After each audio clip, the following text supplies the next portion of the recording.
Le sens de culpabilité est un très mauvais conseiller.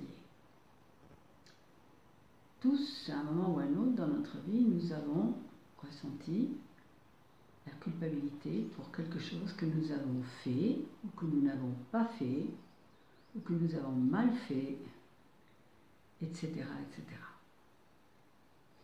Le problème qui se pose, c'est quand un enfant ressent le sens de culpabilité pour quelque chose qu'il n'a pas fait, mais dont il est convaincu qu'il est responsable.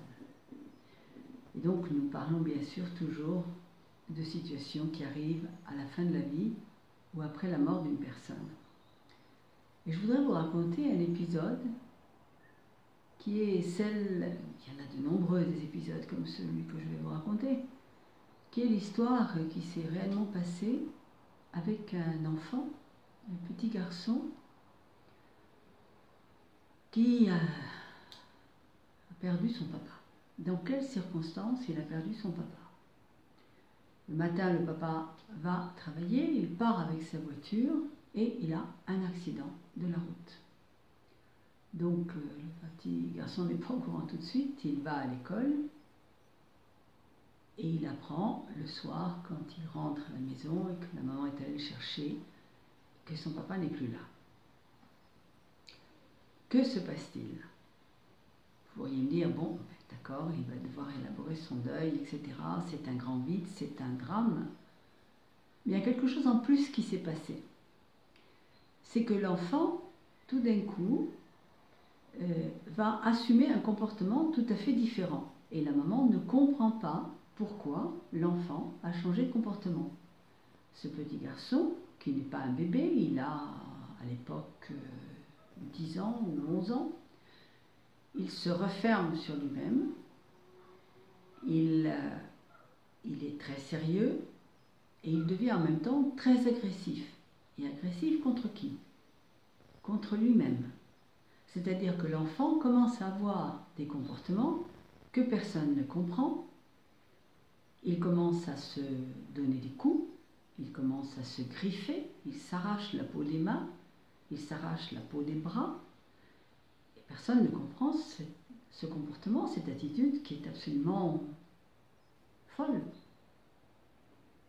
Et l'enfant ne pleure pas, à part des moments où il a des espèces de crises de colère, avec des hurlements, et où de nouveau il se frappe, il se cogne la tête contre le mur. Donc la maman accompagne son enfant, désespérée, elle accompagne son enfant chez un médecin, psychiatre et spécialiste dans le domaine du deuil pour les enfants, qui est quand même un secteur tout à fait particulier et très très délicat. Et en utilisant des techniques qui sont celles dont je vous ai un petit peu parlé, la technique du dessin, du jeu de rôle, le transfert sur un peluche ou sur des masques, enfin il y a de nombreuses techniques qui peuvent être utilisées.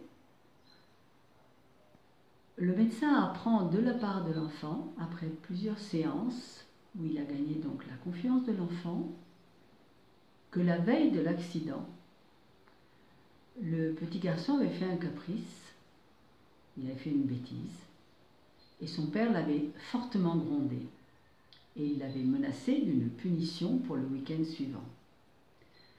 Et l'enfant, petit garçon, s'était donc mis très en colère, puisque cette punition voulait dire qu'il n'aurait pas pu le week-end suivant aller avec ses amis faire un camp, etc. Il était très très en colère contre son père, et il a, à ce moment-là, dit une petite phrase qu'il répète durant la séance avec le médecin, et il dit « Papa, je veux que tu meures ». Et le lendemain, son père a un accident de voiture et son père meurt.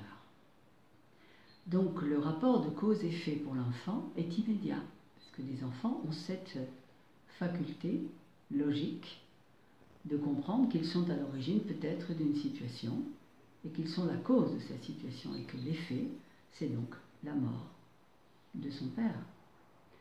Donc tout le travail qui a été fait a été ensuite d'essayer donc de déculpabiliser l'enfant pour lui faire comprendre qu'il n'était pas à l'origine de l'accident de son père. Bien. Donc ça, c'est une petite histoire qui est malheureusement, qui s'est vraiment produite dans la vie de cette famille, qui a été bien sûr un grand drame, et à partir du moment où l'enfant a réussi, grâce à l'aide du thérapeute, d'arriver donc à se libérer de ce poids, de ce sens de culpabilité, il a réussi après donc à élaborer son deuil et à se réconcilier, disons, avec l'image de son père. Pourquoi je vous ai raconté cette petite histoire? Parce qu'il faut faire très très attention. Il ne faut jamais penser d'abord que nous sommes éternels. Il ne faut jamais penser que les accidents ou les problèmes, quels qu'ils soient, n'arrivent qu'aux autres. Et quand on a des enfants à l'intérieur d'un groupe familial, quand il y a un moment de colère ou quelque chose, il faut toujours essayer d'arriver ensuite à créer un moment de paix avec l'enfant. Il faut bien sûr que les choses soient claires, il faut que le problème qui s'est manifesté soit verbalisé.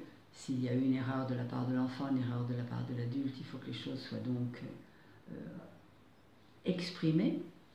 Mais il faut surtout ne jamais laisser un enfant s'endormir avec sa colère ou partir à l'école avec sa colère. Il faut que vous ayez la capacité de comprendre que on ne sait jamais ce qui peut se passer et qu'il faut que l'enfant soit dans un état de calme et d'équilibre pour pouvoir assimiler certaines de ses émotions.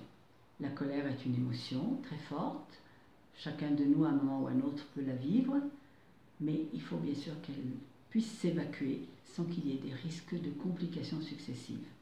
Et dans le cas d'un deuil, la colère est quelque chose de très lourd à porter.